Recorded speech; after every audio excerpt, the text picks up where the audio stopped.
What is up, you filthy animals? Welcome back to The Highway with Kyle Shutt. I am Kyle Shutt. And there's only one way to say this.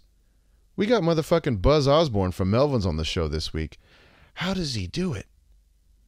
I guess you just gotta be me. If you like what you've been hearing on the show, you can hit that follow button, hit that little subscribe tab, any kind of button you can hit associated with this podcast. It helps us out more than you probably know. And if you want to go one step further and throw a couple of dollars in the internet tip jar, you can find us at patreon.com/thehighway. For as little as $2 a month, you can get early access to next week's episode, get yourself a shout out on the program. You can even help me put some beer in the fridge and get an extra special shout out. But we might be all caught up on the shout outs. If you haven't got your shout out yet, hit me up. Just send me a message. Let me know. I'm a little high most of the time, so I promise you it's nothing personal. We got to give a big shout out to Austin Buchanan, my good friend, my collaborator, the graphic designer behind all the hilarious memes and dumb shit that you see me posting. It's all because of Austin, so thank you, brother. He's also the one that puts together all the YouTube videos for this show, so if you like what you see, go follow him at Austin the Beard Buchanan, anywhere you can find people on the internet.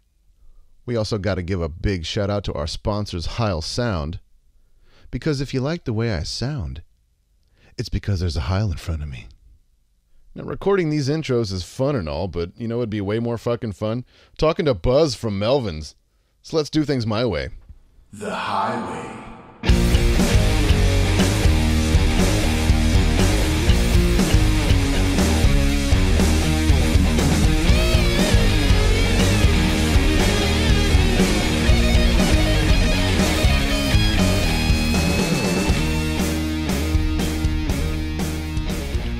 Welcome to the show, The Highway with Kyle Shutt. I am Kyle Shutt. Don't know if you've heard of me before. My band, The Sword, we were around about maybe almost 20 years, honestly, and is a huge influence from your band as well. So welcome, everybody. Welcome Buzz Osborne from Melvins. And thank you. I saw you. Oh, go ahead. Go ahead. You finish. No, show. Please. No, go ahead. Go ahead. I was just going to say that you've got a new record out. Melvins does Working with God. It's fantastic. Everyone should be listening to it right now. But we appreciate you listening to the show instead. But yeah. Thanks for coming on. Oh, my pleasure. Thank you. Again, I saw you guys play once at Roadburn. Oh, wow. I totally forgot about that one. Yeah, that might have been the first time I saw y'all, because you were with Cody and Jared from Big Business, right, at the time? Yes, we were. We played with Blue Cheer. That's right, because Dickie asked me if I had a string winder backstage. That's the only time I ever saw Blue Cheer, and it was a fucking thrill. Couldn't believe it. We played on the main stage, and you guys played on a side stage just next to the theater type thing we were in. Right. You guys played just next door to it. That was one of the first festivals that I had played that was just totally indoor. It's a rather small town. It's in Tilburg. Yeah, is that right? Yeah. Yeah, they've never asked us back. You serious? You know what? They haven't asked us back either. To be honest, that's the only time we ever played. Well, we did get to see Blue Cheer, so that was pretty fucking cool. Yeah, right. Festivals are good like that. Fan. I was, I can't say that I know every single release they ever put out, but I actually did a what's their song, Pilot. I did like a death metal cover of that just because somebody asked me to cover it, and I was like, it's just such a blues song. I don't know how I would put my spin on it, so I did it all super brutal, and I called it Black Cheer. It was fun. Well, that's good. That's good. Well, I mean, the one to really listen to is Vincent Interruptum. Yeah, of course. That's the one. That's the two on there that are the key, the cornerstone to every stoner rock band, whether they know it or not. Right. That's where it comes from. That stuff was as important to us in the beginning as Sabbath or Black Flag. Blue Cheer is one of our favorites by far. And just seeing them, and they, Dickie died not that long after that, and it was just a fucking treat. It really was. To be able to see them. I mean, that's like a dream come true. Is it one of those things where play with them? Forget it. Forget it. Just being able to play with them on the same stage. It was like, if you had told me that when our band started, I told you you're full of shit.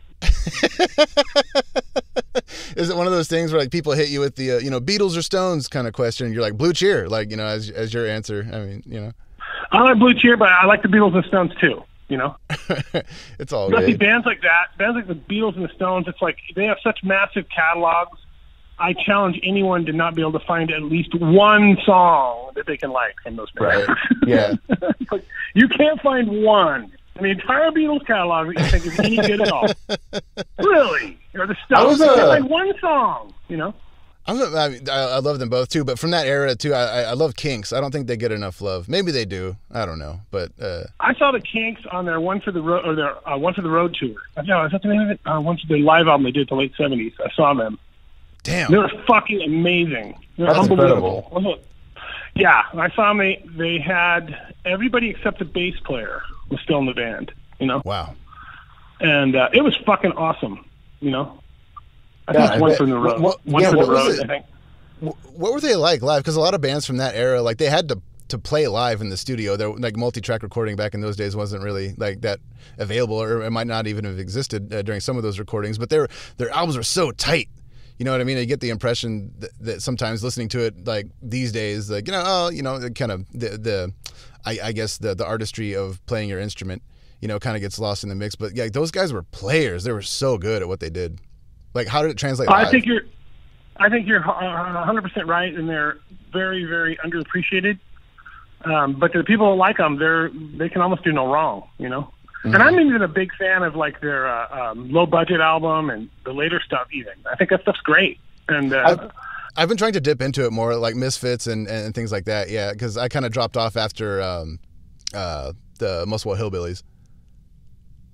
They're just they were really good live. They're great players. He's a great singer, and they were like, it was not long, maybe a couple years after Van Halen made "You Really Got Me Huge." They were joking about that. Here's a song made famous by Van Halen. They fully were. Can you imagine how much money those guys must have made off of that fucking song by Van Halen?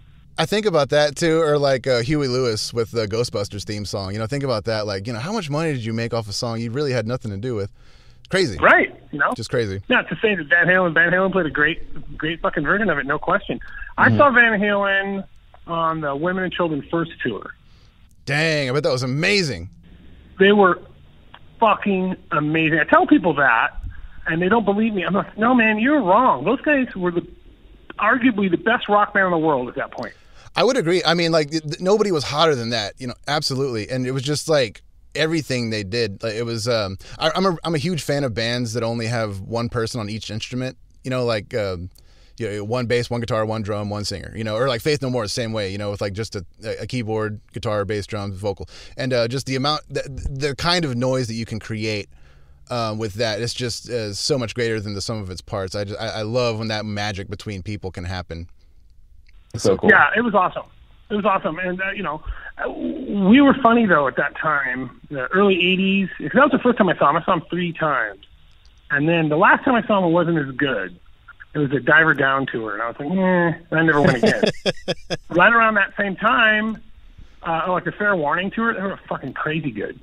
That tour that they did on that was insane. They opened with On Fire, which is the last song on their first record.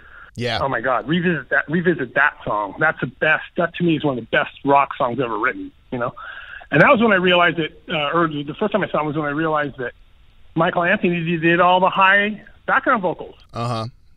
Yep. That wasn't studio trickery. They did it. That's what they sounded like on that first record. Is really what they sounded like. They were fucking awesome. But around the same time, we would go to shows like that, and we would go see Black Flag at the same time. To me, it was all good. I didn't see. I wasn't one of these guys who poo-pooed rock music when I found punk rock. To me, it was just like, this is just more stuff I can like. Totally. I feel the exact same way, man. I love that. Punk can be, sort of elitist like that, but I don't know. I've never shied away from a good song, no matter what genre. You know what I mean? I really don't care. If it's got a good beat and a hot melody and I can't get it out of my head, then they're doing something right. I mean, there are, there's same with heavy metalers. Oh, go ahead. No, I was just gonna say there's something to be said for having a song shoved down your throat to where you just don't want to hear it anymore. But still, it's yeah. Yeah. Well, even with heavy metalers, they'll be really disturbed that we'll be super into a band like the Knack or the Cars. Well, fuck you, these guys are great. Saw the Cars back then too. They were fucking great. That is one band that I wish I could have seen. I never got to see Prince. I'm a huge Prince fan, and I never got to see the Cars. How did they come across live? You could tell the Cars, they were really good. They played the songs perfectly, but you could tell they did not really like playing live much. Oh, man. Weren't really into it. But then we were also big fans of the drummer, David Robertson. He was in the Modern Lovers. He was the drummer in that before. I didn't know that. That was a great band. Yeah. And also the keyboard player from the Talking Heads was in the Modern Lovers. No way. Gary Harrison. Damn, I had no idea. Wow. That band is they're one of our favorites too. You can totally see it in there. Oh my God, this stuff is great. That's really good. But that's how we've always been. I've been like I love Led Zeppelin, and I love Kiss, and I love the Germs, and I love Black Flag, and I love Miles Davis. It's just it's never ending. I get something from all of it, all of it. There's awesome. Something good about all of it. There's not enough good music for me to just hate wide, sections of music. There's not. But then I'm very picky about punk rock stuff and metal stuff too. I don't really like that band. I don't like that band, but that band I love. Mm-hmm.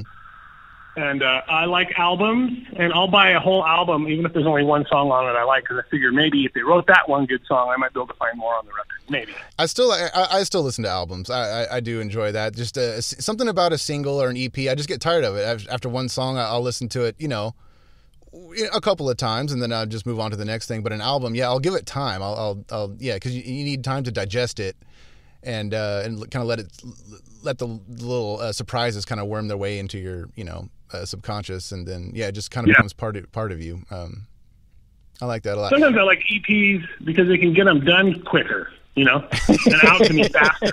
I mean, a really well thought out EP is really good. Can be really good. Like there's a Replacements. Only record of theirs I like. It's called The Replacements Stink. Yeah, an EP. Uh-huh. That's almost the perfect fucking record. Perfect EP record. Totally, it's like halfway between their punk and their pop kind of stuff too. Yeah.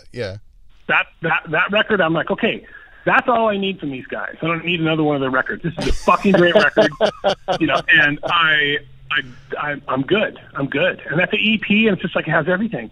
It hits on everything that was good about this band. I don't know if it was live. It's definitely a studio recording. Uh-huh. But that's my favorite record of theirs. It's the only one I ever listened to, ever. Mm-hmm. That's almost too. First one's okay, but the Replacement Stink to me is they really fucking. And I think they hate that record. Go figure. Yeah, right. I know. I do love their songs, but sometimes I wish that I feel like they were kind of one of those bands that were like a victim of production at the time. Like I bet live they would have been, if they were recorded a little more raw, if they would have kept that raw sound throughout their entire catalog, I think I would have liked it a little bit more. Yeah. That's what I like about that Replacement Stink. I think it's like a perfect record. Mm-hmm. Great songs, really funny, performed really well, high energy, really fun, and then it's done. I mean, it goes through like a whole bunch of different kinds of things on it and still is fucking great. I love that. I love it. So an EP can be good. Yeah, right. But once again, I will listen to that as an entire thing. I want to listen to that record, not just one song on the record. No, I want to hear the whole record. Uh-huh. Yeah. It's not that long anyway, 20 minutes maybe or something, but it's not a big commitment, to listen through it. But man, oh man, I love it every time. I never stopped loving that record from the time it came out. Never. That's awesome.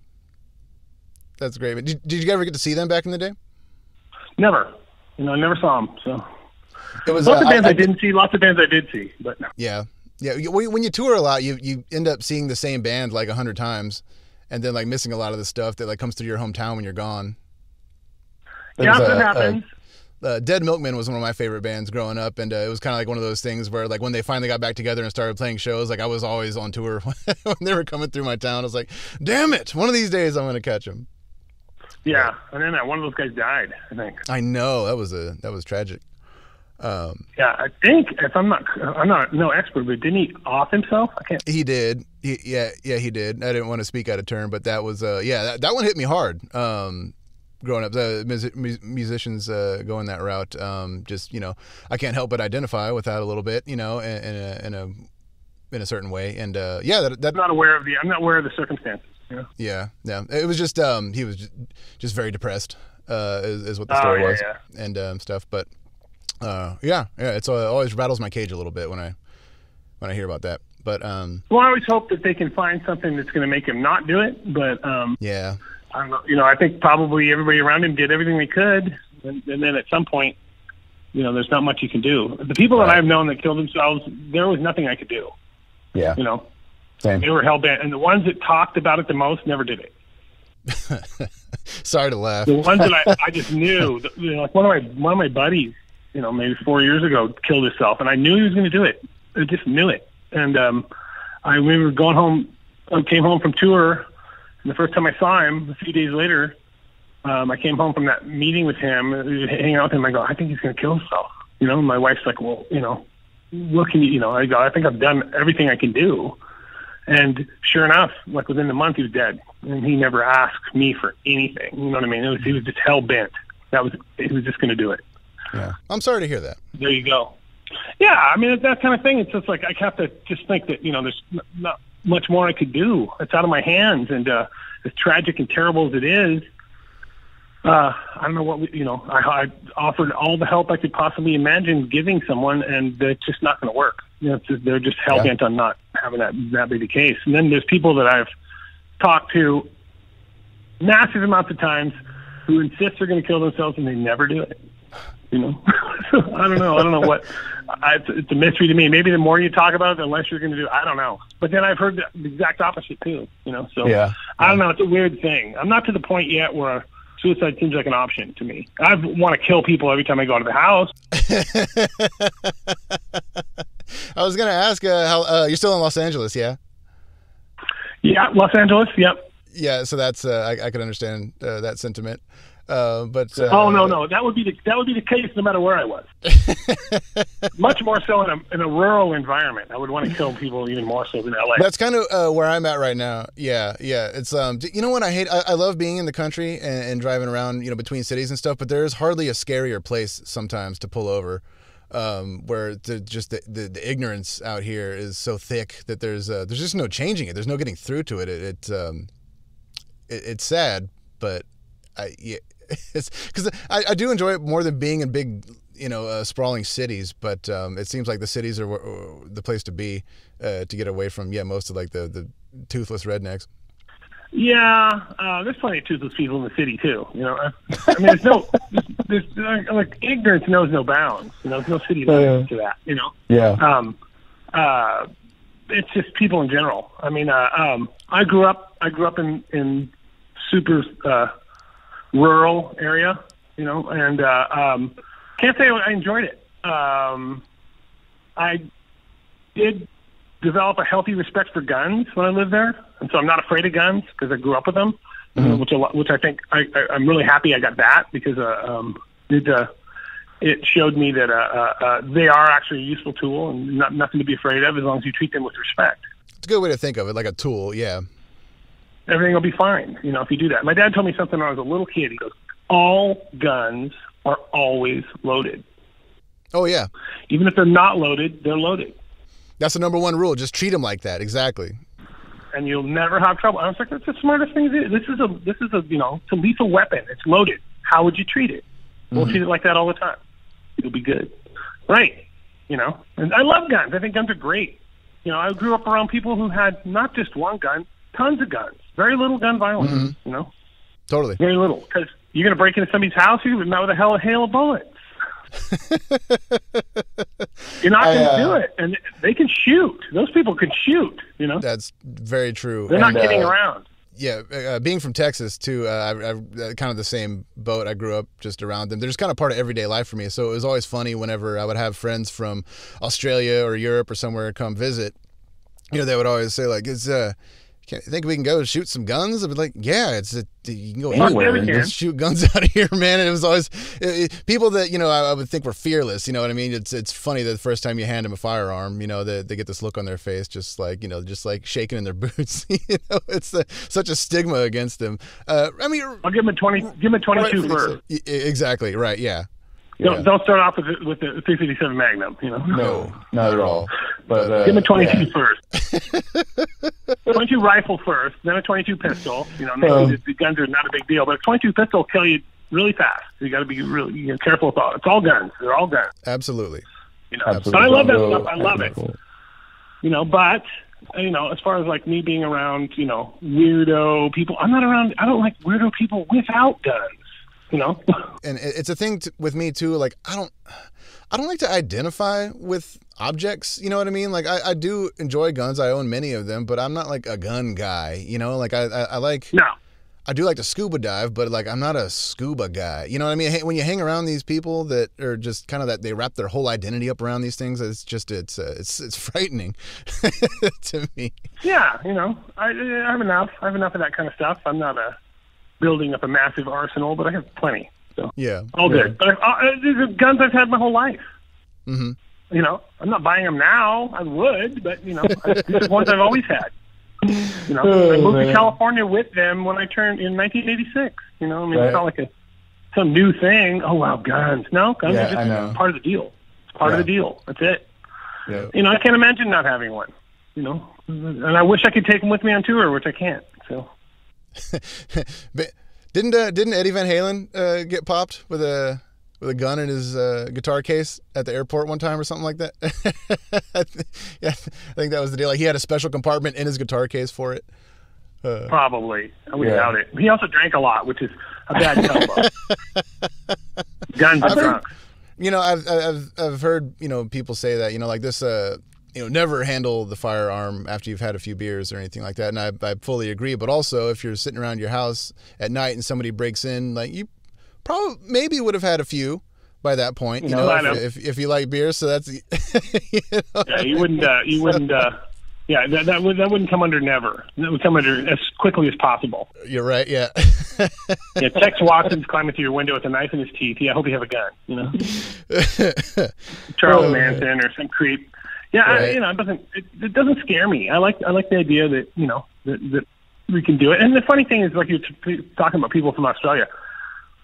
Kevin Manis, one of our old bass players, his wife is from Australia, and so you talk to her. In LA, she's like, I was expecting everyone here to be waving guns around all the time. She goes, the only people I see with guns are cops. I go, right. They're there, but we're not waving them around. She goes, I thought I'd see guns all over the place. No, that's not how it works. Some states. Not the case. Yeah, right. Not in L.A. Yeah. You walk around with a gun in L.A., you get your head blown off. Yeah, right. Exactly. Cops will ventilate your ass so fast. It's not happening. It's not happening. People don't walking around 6-shooters. That was never my experience, even living in the rural area. Now, in high school, I tell people this, and they think it's funny. We had a gunsmithing class in high school. Kids would bring their hunting rifles and stuff to school to work on them. Damn, that's awesome. And people were like, what? Guns? Yeah, it was, during hunting season, lots of kids weren't even in school. Or they had their guns with them at school because they went hunting that morning, It wasn't a big deal. Right. It wasn't a big deal. And so, gunsmith, wood shop class, there'd be people in there building stocks, fixing a gun, just nobody even thought twice about it. Mm-hmm. Not a big deal, Oh well. Now if you mentioned guns at school, you'd probably be, on some kind of no-fly list from now on, Yep. Yeah, I think we're done for then. And But I do like the convenience of a large city. I like that. I like all those kinds of things, and I like the anonymity of a city like Los Angeles, where you can literally be lost in the middle of the massiveness. I do like that. I've been there 28 years, so man, it's home, Yeah, I didn't realize it had been that long. I remember when Cody and Jared were there. Yeah, thinking about that. Whenever that happened. I've been there since '93, and then I've lived in coming up on 28 years. I've lived in San Francisco before that for 7. Mm-hmm. So California for whatever half of my life. So that's what we always laugh. We're a Northwest band who recorded 1 EP and 1 album in the Northwest. The rest of our stuff is recorded in California. But we're always Seattle band, Yeah, right. First off, I never lived in Seattle. We moved away from there in the 80s, the mid 80s, you know? Right. Like, whatever. But whatever. You know, like I said, I appreciate any kind of attention. I don't care if it's right or wrong. That's why the internet, some of it's right, most of it's not right. I just leave it. Let it have its life of its own. It's fine with me. If you ask me direct questions, I'll answer it. So that's my ability. Beyond that, how this comes out on the internet, I have no idea. And I'll probably, if someone else quotes it, be completely misquoted or totally taken out of context. So I'm used to that. That happens. Not a big deal. Yeah. You know? Totally. Not a big deal to me. I don't care. And especially these days, this internet insanity where people are totally up in arms and completely freaked out, that'll last about a week. Yeah. No, that's true. I've seen it happen time and time again. I know it's crazy because it's only it takes about a week for everyone to get super crazy about something else. To calm down, and then they're not worried about. They don't even remember that was even a deal. Mm-hmm. Is that why? Or Marilyn Manson, Jesus, you know. No one seems to care now. Well, I was gonna say, last I heard, there was like L.A. detectives like. Investigating him and stuff like that. It seemed like that one went pretty far. It may have, but in a year from now, will we be talking about it? No, absolutely not. No, he'll be back to being the Antichrist superstar, which is what he called himself from the beginning. What a surprise! And also that too, where I was like, you mean to tell me that the self-proclaimed piece of shit is a piece of shit? Like, yeah, I can't believe it. You know, I know, right? But so between singing in church choir. He was doing all this other crazy stuff and helping out at the local orphanage. You know, what? Gee, what a shocker. I was shocked. Didn't believe it. Right. Oh, my God. Well, when you're shocked when Rob Halford came out of the closet. I was shocked. Yeah, I know. When have you ever seen one of their music videos? They're like, what? I never would have guessed. I certainly never had that thought when I looked at Unleashed in the East cover. Yeah, exactly. Fucking kidding? And then they're saying it, which like to me, you know, that's the ultimate heavy metal record. You don't give a shit what sexuality he is. Couldn't give a fuck, you know. It has nothing to do with it. If I had to limit my rock music, I'd probably be throwing away half my album if that was how I judged it, you know? Right. David Bowie. I've loved Bowie since I was 12 years old. Queen. Did I have some idea that you know, that wasn't maybe gay? I assumed he was gay. Big deal. Who gives a shit? Or anybody look at a picture of Kiss or the New York Dolls and it's like, who's shocked by this? I certainly wasn't. Even living in rural Washington State, I wasn't worried about, you know. Okay, you know, but whatever. People get all up in arms about all. I'm shocked. What? You know, I'm not shocked. You know? Or George Michael too. That was one, yeah. Because like I'm a big George Michael fan and Wham and stuff like that. When people were shocked that he was a freak, you know what I mean. And then like I was just like, oh come on, man. And then like I honestly like with all the obviously all the legends dying off slowly as this goes on. I thought it was a crime that there wasn't a bigger stink about George Michael's death because that man had the voice of an angel and he wrote some of the best songs out there. He produced a lot of that stuff too. George Michael with Wham. Oh yeah. No, I don't know how he died. I don't know. I can't remember exactly. I just remember he died recently and I felt like nobody gave a crap and I just thought that was a crime. Well, I think people were ruined by the cruising at the public restroom thing. I know, but I was like, you got arrested for that. I think that turned people off, which is once again not shocking. I know, like I was like, come on, like have you seen any of their videos? Like any of this is a surprise, but whatever. No, not to me. I mean, maybe some people are shocked, but I don't know what kind of lives they lead. I have no idea. That's very true. No clue. I'm not shocked. It doesn't bother me in the least, you know? I mean, like Rob, I interviewed Rob when his book came out, and he could not have been, he's the nicest guy in the world, and I was really starstruck because literally Unleashed in the East, to me, is the best heavy metal album ever made. You know, and I love that record. I think without that, there would be nothing, you know, that whole new wave of British heavy metal to me is based on that kind of stuff, you know, which I like all that stuff, but I think they're the kings of that. You know, nobody does it better than them, especially with the dynamics and all that stuff. And he could not have been nicer, and I was so relieved. You know, that's really cool. Oh, thank God. Well, I heard that you're writing a book yourself? I've been working on it for a long time. Yeah. Oh, okay. I was going to say, because I sort of started this podcast as well because to be like a companion piece to a book that I decided to write. And writing a book, it's way different than you think it would be when you come up with the idea versus when you sit down to actually start typing. Yeah. It's not like playing guitar. I've always kept, sort of. I've always kept tour diaries and stuff like that, so I have all that stuff to rely on. Smart. Very smart, man. And then I've written down I'm a list maker, so I have tons and tons of stuff that I can go back to. A lot of it's not usable. And then I also, when I got married in 93, and I wrote literally hundreds of letters to my wife while I was on tour, and postcards, and so I have all that stuff too. Man. I describe what was going on tour. The problem is I have to go through and edit out a lot of that stuff because a lot of those things that I was writing about I don't want to rewrite because they're not very flattering for people. Yeah, I get that. Listen to this fucking asshole, it's on and on and on. I have extensive details of all those tours I did, the really, really nasty ones to the good ones, so I'll be using that. But then I'm just trying to figure out the angle on the whole thing.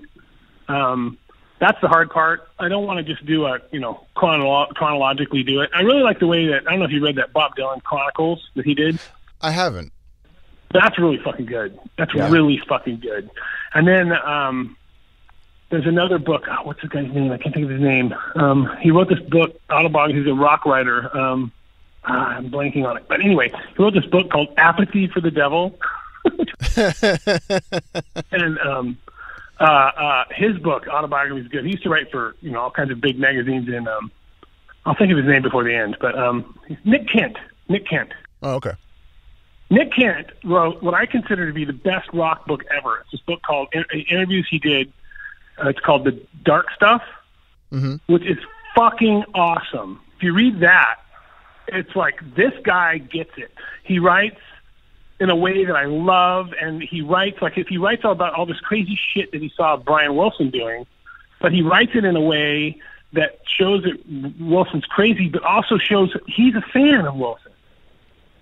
He's not just writing about how crazy Wilson is. He's writing about Wilson because he loves Brian Wilson. He's a huge, huge fan. So that's really good. I think it's the best rock book ever written. And then his autobiography, Apathy for the Devil, is fucking amazing. It's amazing. I will have to check those out. I would highly recommend the Dark Stuff. I think it's Dark Stuff. It's fucking great. It's great. It's him interviewing all kinds of people. Jerry Lee Lewis, Miles Davis, just on and on and on. It's really fucking good. Damn, that's cool. He went on tour in the 70s. He went on tour with the Led Zeppelin. He went on tour with the Stones and write this really great stuff, really great Rolling Stone stuff. It's really fucking good. Watching Keith Richards overdose on heroin right in front of him, on and on and on and on. But the way he writes it is what's good. It's really good because he writes about his own fucked up life too. Mm-hmm. That Apathy for the Devil is really good, so I would highly recommend it. Anyway, both of those. Nick Kent, though, is really good. So I'm using that kind of stuff and the Bob Dylan thing, thinking about those kinds of things and how they did it, the ones that I really like. And then the only problem is Nick Kent's a professional writer. I am not. And I really want to write it myself. I don't want to have ghostwriter come in and dude, totally dictate it, It's all about drafts. Like, you just kind of have to get that first draft out that just kind of sucks, but at least it's there. And it's like your roadmap, because like that's sort of what I've learned because I'm not a writer by any means either. But I'm not afraid of taking on challenges and like maybe getting myself in a little bit over my head. You know what I mean? So I'm having a good time doing it. And I figure at the end of it all, kind of just like anything else, like at a certain point, the first person to ever write a book had never written a book. So it's like it just doesn't matter. Anybody can do anything. It's just a matter of applying yourself and knowing what sucks and what doesn't. As long as you know what sucks and then you don't do that, then chances are it won't suck, Yeah. Well, I usually start off by and I know a lot of writers too, so I'm friends with a lot of guys who make their living writing, and they'll give me help. I'll send them chapters and they'll read them and tell me what they like or don't like about it, and which is helpful, and I'll just keep trying, but totally. But it's a slow going. I've been working on that kind of thing for a long time, but I'm a big fan of the printed word, so Same. huge bookworm. So, yeah, I love it, and I love other things I've done in my life. Was like, I've always been into photography. And it wasn't until like a year and a half ago I finally started an Instagram account where I show people my pictures. I never did anything. Yeah, there are great pictures too. I was going to say, like, I love the black and white style and the portraits and everything like that. All your pictures from Tucson were beautiful. I love that city so much. Yeah. Oh, yeah. Oh, I've been traveling around a little bit here and there, and I usually take tons of pictures wherever I'm at. Mm-hmm. And most people don't know that. And then that led to me doing the cover of Revolver with Pat Patton. Mm-hmm. So it's like that was a really good one. Yeah, let's see if I can do this and take all the pictures and say, yeah, I can do it. I always thought I could. It's like I can make this work. Looks just as good as any other cover, Right. But that's just one of those things. Like you want to write a book, start writing. You want to take pictures, you got to take pictures. You want to learn to play guitar, you got to play guitar. I never took lessons, Totally. That's getting started is the hardest part. You just got to do it. That's right. Get into it. Just throw yourself into it. You got to take 1,000 pictures to find one good one. Mm-hmm. Whatever it is, and just realize what's good. The other thing that's good, especially with photography, is, and I'll elaborate more about my other thoughts on that in a second. But the photography, my wife is a graphic designer, and so the last 28 years I've been with her. It's all about that kind of stuff. It's like we'll be driving in the car and we'll look at that billboard. Why does that billboard work? Why doesn't it work? What's good about this advertisement? That's what, she went to school for that kind of thing. And so we'll talk about that stuff all the time. Like that's a good picture. Why is this a good picture? What is this ad supposed to be doing? And why isn't it doing it? This is what they should have done with that. We'll have discussions like that all the time, which then I'll sit there and think about, what is this picture I'm taking? I'm a street photographer mostly, but what am I trying to do with this picture? There's a picture here. I can see it. But I got to figure out how to make this so someone else is intrigued by it. Not just me. It's not just a fucking snapshot. There is something here I see that I really want to communicate to someone the importance of this picture. Why? Whatever it is. Whether it's a picture of my dogs or the landscape or whatever it is. Why? And usually I would just do that for my own amusement, for fun. And then always before, I could never afford the film and the developing, so I hardly did any of it as much as I loved it. But once digital came around, man, I could just go off.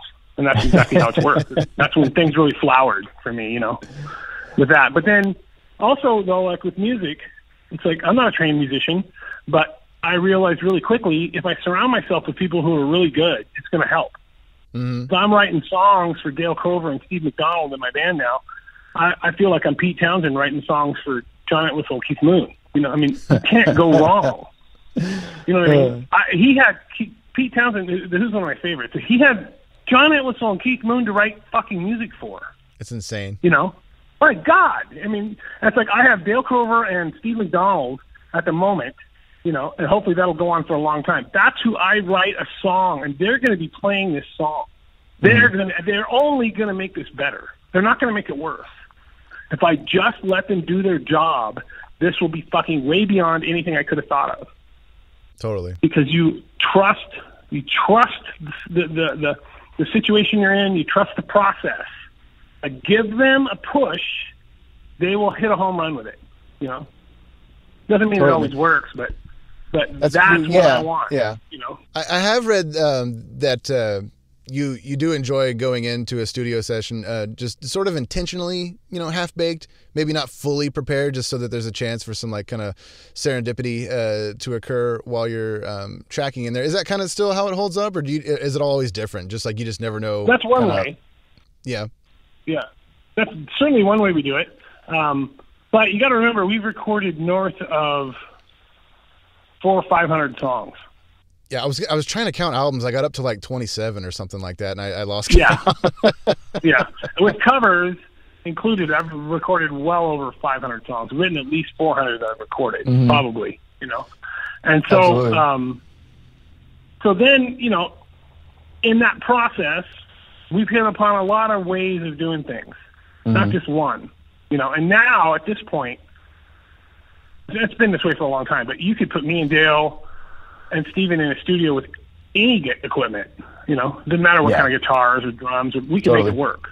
Yep. I can make it work. I can get something out of this. You give me, this guitar, that amp, everything out. I'll figure it out. How to write a song that'll sound good, make this recording sound good with just this gear. And now we work with this guy, Toshi Kasai, and have for a long time. We have our own studio in LA with him, and, we can record whenever we want to. And so sometimes you go in, and I'll have a vague idea about what I want to do. I'll show it to those guys, And they're so good that their immediate reaction to it sometimes is really great. And you record it like that, well, they still don't even really know it, hardly. Yeah. They barely know it. You get a different kind of performance out of them than you would if you beat the life out of the song for 2 months in the rehearsal studio. You're going to get a different kind of performance. And so then that doesn't mean that there's not that, but that is a way to do it. The funny part about that is then we'll take other songs that are massively complicated math problems that we figured out took us a long time to do on the same album as a song that they barely knew. No one ever notices a difference. Go, this one sounds like you recorded, it took you forever to record, to learn this one, and this one sounds like you just did it in 30 minutes. It's like, nobody's ever said, that's all obviously took you no time to record because it's what it sounds like. No, that's not it. So then you're sitting there going, why am I killing myself? There's a reason why you kill yourself, because you get a different kind of thing with it. But we're not afraid of that either. If it's good, it's good. And sometimes we call that remotely close recording. As long as it's remotely close, we can live with it. I like that. And what is good? What is good anyway? It's arbitrary. It's arbitrary. But if what I think is good is my guitar ran through compressor, reamed, and then ran through distortion box, how can you say I'm wrong? I don't like. Yeah, there's no rules with rock and roll. Yeah, just like get a cool sound and just like run with it, and then it'll all fall into place as long as you just don't limit yourself with things like that just for no reason. Most bands are far too conservative as far as I'm concerned. It's like there's nobody's going to drag you before the rock and roll committee for this if you do something different. That's not going to happen. And if you continue to make the same record, then people really will not care about you anymore. They will. They're few and far between that can do that. Yeah, totally. Even then, it's rare. It's like, yes, it is. You make the same record over and over and over and over. It's just not going to be good. That's why with AC/DC, I listen to one album. No, not high voltage. What is it? The live wire. Oh, If You Want Blood. No, it's I can't think of the name of it. Power Age. Oh, yeah. Power Age is the only record. It's like that's the only one I need. I love that record. Great, top to bottom, be done. There's a few songs here and there, but by and large, I don't need to have their whole record play. I have a lot of them, but I don't. That's the only one I ever listened to. Did you ever get to see them? Never saw them. Nope. By the time they finally came to Seattle, it was on the Back in Black. They'd played there before that, but it was before my time. I wouldn't have had wheels to get there, and I just I don't think I had the money to go. At the time, they played some gigantic place and 3 big shows, and I just couldn't make it work. At that can't moment. win them all, right? So you can't win them all. Can't win them all. I don't really regret it. It was all right. I mean, I'm more of a fan of the earlier stuff. Yeah. Yeah. And I know people who saw them back then. They said it was fucking great. So, good. But rock music is a weird thing. It's a weird. We've always approached it that we really didn't have any rules, and we had a weird band name in the beginning. It was a takeoff on like the Ramones, so people couldn't pigeonhole us from the beginning. And we liked the idea of our cover art being usually stuff that could be in a Coca-Cola ad. We wanted it to be highly designed so that the most offensive thing about us is how we sound. Not our name, not our album artwork, how we sound. We're going to reel you in a different way. That's it. You're not going to be able to figure out exactly what we're about.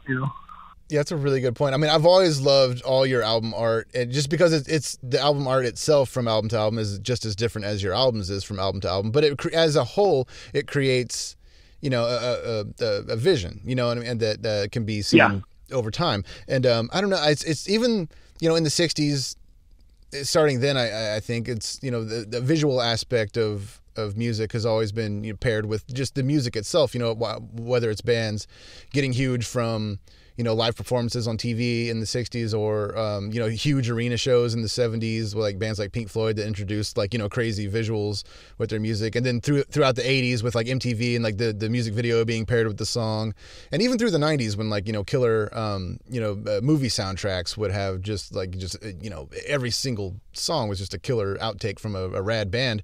I feel like it's kind of like taking a dip, you know what I mean? Like people, I feel like unfortunately people don't pay as much attention to the visual marriage with what the music could be. It's just I don't know, people's attention spans are short, and like also like just the industry itself, the marketing has just kind of annihilated the need for spending money on music videos to market your album and stuff like that. I don't know, everything's just so dismal seeming these days. How do you keep it fresh? Do you agree? Do you disagree? I don't know. What do you think?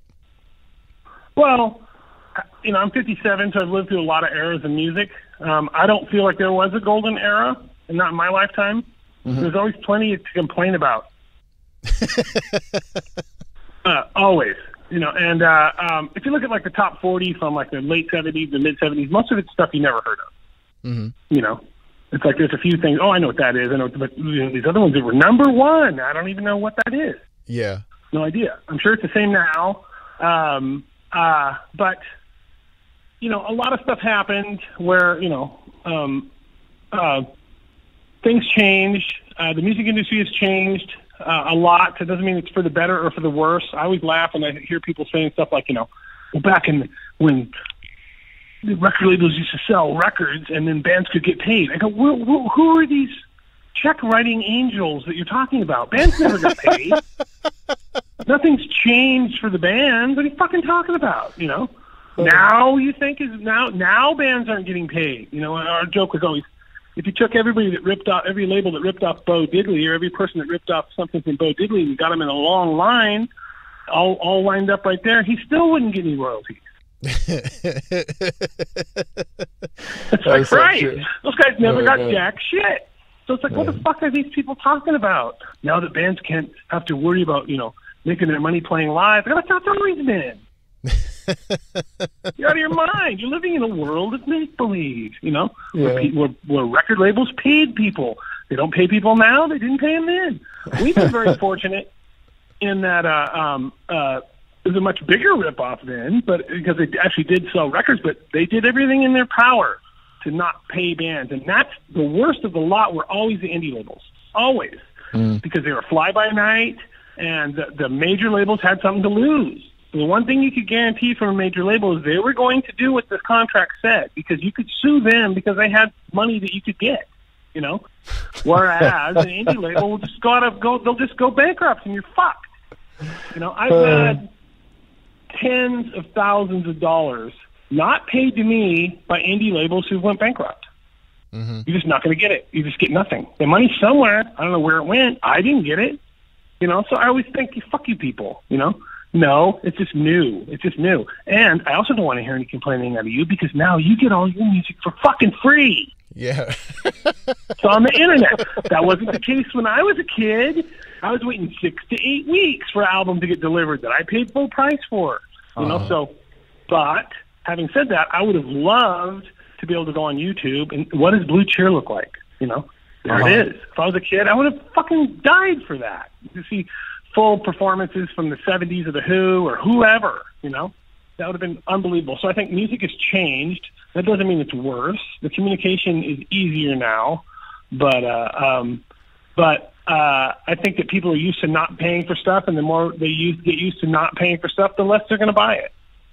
Yep, like we just absolutely. did 2 live streaming things online, Melvins TV, that, we did enough to where we made money on it, but it's not, it's not a tremendous amount of people. It's like, yeah, we haven't been able to play a live show. That's right. Here this is for $5 on the internet. $5. Yeah.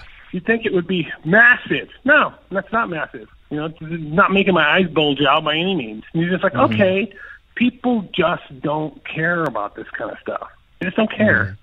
Unless you're a K-pop band or something, you know what I mean? Yeah. And so I'm not, I don't have a lot of faith in the internet saving my ass or streaming or any of that kind of stuff. I just don't have any faith in that. So you have to figure out something else. We do a lot of limited edition stuff, and we make less money on that stuff, but we don't make very many of them. And if Yeah. you want it, you have to pay more for it. But we don't sell these to record stores, and this is really go out of our way to make them really cool. So that's changed in our world as far as that's concerned. I like that because I understand the collecting mentality, but I don't have a lot of faith in things returning to some semblance of normalcy that was in the 90s. But we've been very fortunate. The first label we were on, Boner, the second label actually, they've always paid us. Ipicac's always been cool. Atlantic paid us everything they owed us. Whatever their contract said, they did exactly that. Certainly no more than that, but they did exactly that. And so that's been very fortunate. And I'm not a guy who thinks the grass is greener. I'm not out looking for another label. Once somebody like Ipecac or Boner, the records we did on Boner are still on Boner. And That's they awesome. will remain on Boner until he doesn't want to do them anymore. And then I will get him, and I'll do what I want with him. But I'm not taking him away from him because I think I can do better, Totally. Same with Ipecac. Ipecac has been cool to us for more than 20 years. I'm not looking anywhere else. The checks don't bounce. They give us what we're owed. That's good enough for me, So anyway, that's the long answer. No, that's great, man. Thank you so much, Buzz, for sitting down with us, man. I really appreciate you taking the time. My pleasure. Yeah, and I've been asking Glad you're the interested. Of course, man. You have to do something egregious for me to not be interested. I'm just kidding. Oh, thank you. I appreciate it. But seriously, the new album, Working with God, is fantastic. I've been asking all the guests that are in bands if they wouldn't mind if we could play a song off of it, if you had any favorites. Play whatever you want. Yeah, I was thinking between Caddy Daddy or Negative No No are probably my two favorites. But I'll pick something fun, unless you want me to play I Fuck Around. Yeah, sure. That's a good one. Which is also great. We worked really hard on that. That took a long time to record. I was gonna say, when you tackle something like that, do you realize how many vocal tracks you're gonna have to do to get it to sound like the Beach Boys? You know what I mean? Yeah, we knew we were in trouble, Once I got the main vocal down, then we knew we could do it because we were like, okay, that's pretty close. We can do this, Well, what did you say? Remotely close? Yeah. Remotely close. Well, we knew we had to, in order. It's funny. It's supposed to be funny, but we knew we couldn't just do a bullshit take on it. We had to do a real take on it. Right. And I want to do it the hard way, not the easy way, So, not some punk rock sing along. I want to really record it. With all the harmonies and as close as we're humanly possible as we're able to do, and that's what we did. So it was the hardest song to record in the record by far, Is that why you put it first? Well, a song like that, you don't want to cheapen it by putting it last, and it's Right. Yeah. serious about it. So we put it first, and then people, it's funny to me. It's like people get weirded out this humor, these guys goofy songs. It's like, what kind of lives must you lead? That you're that bummed out about humor. It's terrible, and it also shows how little you really understand about us. Right. Because we put out a record a few years ago called "Everybody Loves Sausages." It's a covers album. That was a great record. Yeah. Right, but it's supposed to be, and I thought people would understand this. These are bands that we like that were big influences on us that maybe people hadn't thought of. Mm-hmm. Like Bowie or the Fugs or, and I think that most people didn't understand that's what we were doing. So, But whatever, you do your best. Red Cross did that in the early 80s on a record called Teen Babes from Monsanto, which is covers to show people this is what we're into. Mm-hmm. And so, that was a lot of fun. I'm glad you liked that record. I thought that record was really great. Kinks, Bowie, all kinds of shit on there. Queen on there too? Yeah, little Queen too. Yeah. Queen, Great. Yep. Good stuff. All good. All good. Really fun and but whatever. You can't please everybody. I'm not. We're just trying to make records that we like, and it gets interpreted that we don't care what people think. That's not it at all. I figure that if I make records that I like, and I feel like I have good taste, there'll be other people that will like.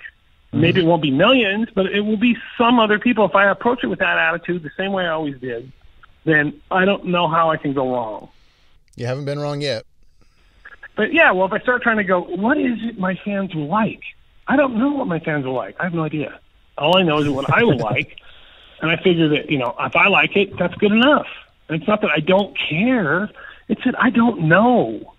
I don't know what people are going to like. I have no idea, and no clue. So we've always thought we should do a vote where we have a online vote where people vote, okay, what's the set list for the band to our next tour? And it's not going to be anything outrageous. It's going to, they're going to come up with the same songs that, Right, yeah. I want to hear this, I want to hear that. There might be a few people that will, contrarianly put weird songs up there, but when we tally it all up, it's not going to be radically different than what we normally do. Yeah, good point. You know what I mean? So you can't win. So you just do your best and storm ahead and figure that, when we first put out Glue Port Treatments and records like that, people hated that stuff. Like Stoner Witch, records like that got mostly shitty reviews. That's just crazy. Yeah. I've been there though, man. Like, and then 5 years later, yeah, it's like their favorite record, and be like, well, where were you when it came out? Right. And so we're like, look, if I go by what the critics thought, we'd have quit a long time ago. By and large, though, they're pretty positive, but it's this lukewarm response to stuff where you're like, okay, that's nothing new. Yeah. Tell me something I don't know. Tell me how I'm screwing up, because that's all people ever do. And they just keep going. It's a war of attrition, and I'm going to win. I've waited out the assholes before. I'll wait them out now. Mm-hmm. All I have to do is continue working, and eventually they all fall by the wayside. That's so true. Oh man. Well, again, thank you so much for taking the time to Yeah, sign. thank you. And, but everybody go check out "Working with God," the new Melvins record, and keep it up, bud. And also just keep working on the book, man. I'm really excited to see where that goes. Take your time. Oh, thanks so much. Yeah, don't feel rushed. Anytime, man. Thanks so much. Round, fuck around, I fuck around. Yeah, fuck around, round, round, I fuck around. I fuck around, round, round, I fuck around. Fuck around, round, round, I fuck around. Fuck around, round, round, I fuck around. I'm getting fucked, fucking up and down this fucking street. I gotta find a fucking place where the fuckheads meet. Fuckers and me are getting fucking known. Yeah, the fuckheads know, so fucking leave us alone. I fuck around, round, round, round. I fuck around, fuck around, round, round, round. I fuck around, fuck around, round, round. I fuck around, fuck around, round, round. I fuck around, round, round, fuck around, round, round, round. Fuck around, I fuck around. Yeah, fuck around, round, round. I fuck around.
Stop fucking around!